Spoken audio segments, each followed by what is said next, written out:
Assalamualaikum warahmatullahi wabarakatuh. Perkenalkan, nama saya Revinda Putri Nur Andrianto dengan NIM 4304002000059, kelas 2B, Prodi Psikologi Islam, Fakultas Dakwah, YIN Salatiga.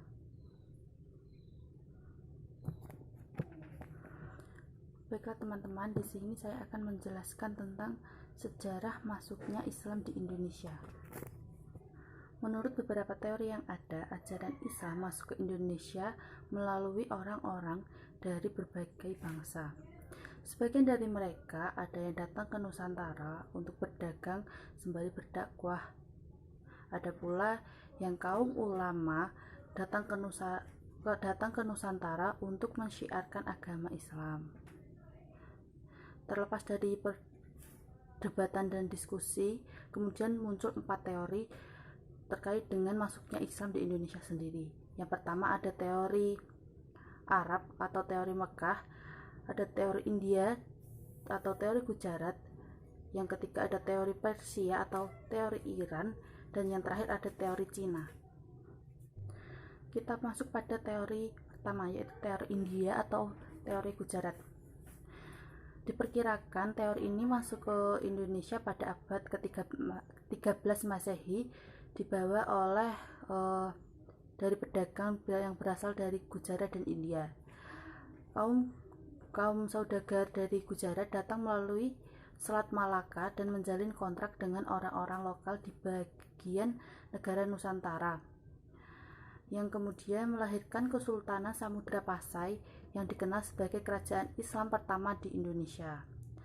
Salah satu buktinya yang mendukung teori ini adalah ditemukannya makam Malik As-Saleh dengan angka 1297. Nama asli Malik As-Saleh adalah Marahsitu.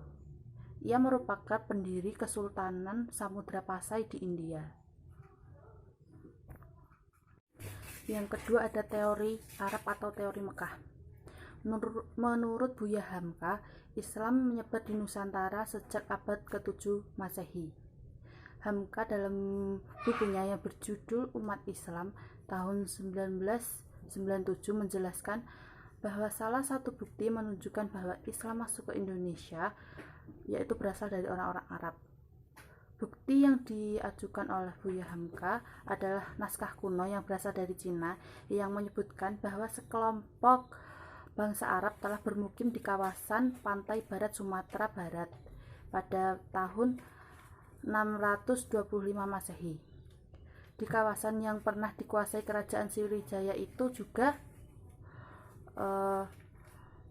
ditemukan batu nisan kuno yang bertuliskan nama Syekh Rukunuddin yang wafat pada tahun 672.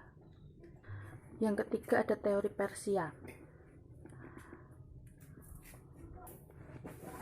Teori bahwa ajaran Islam masuk ke Indonesia yaitu berasal dari bangsa Persia atau yang saat ini disebut dengan negara Iran pada abad ke-13 Masehi. Dan teori ini didukung oleh Umar bin Husain dan Husain Jajadingrat. Salah satu contohnya adalah seni kaligrafi yang terpahat pada batu-batu nisan yang bercorak Islam di Nusantara. Ada pula budaya Tabot di Bengkulu dan Tabuk di Sumatera Barat yang serupa dengan ritual di Persia diperingati pada setiap tanggal 10 Muharram. Yang terakhir ada teori Cina. Penyebaran Islam di Indonesia juga diperkirakan masuk dari Cina. Ajaran Islam berkembang di Cina pada masa dinasti Tang pada tahun 618 sampai 905 Masehi. Teori ini dibawa oleh Panglima Muslim dari Kekhalifahan Madinah semasa era Khalifah Utsman bin Affan, yaitu Sa'ad bin Abi Waqqas. Bukti lainnya adalah bahwa banyak pendakwah Islam yang mempunyai keturunan Cina yang mempunyai pengaruh besar di Kesultanan Demak. Kesultanan Demak adalah kerajaan Islam pertama di tanah Jawa. Seiring dengan keruntuhan kemaharajaan Majapahit pada perjalanan abad ke-13 Masehi, sebagian dari mereka juga disebut dengan Wali Songo. Mungkin cukup sekian yang dapat saya sampaikan, kurang lebihnya saya mohon maaf. Assalamualaikum warahmatullahi wabarakatuh.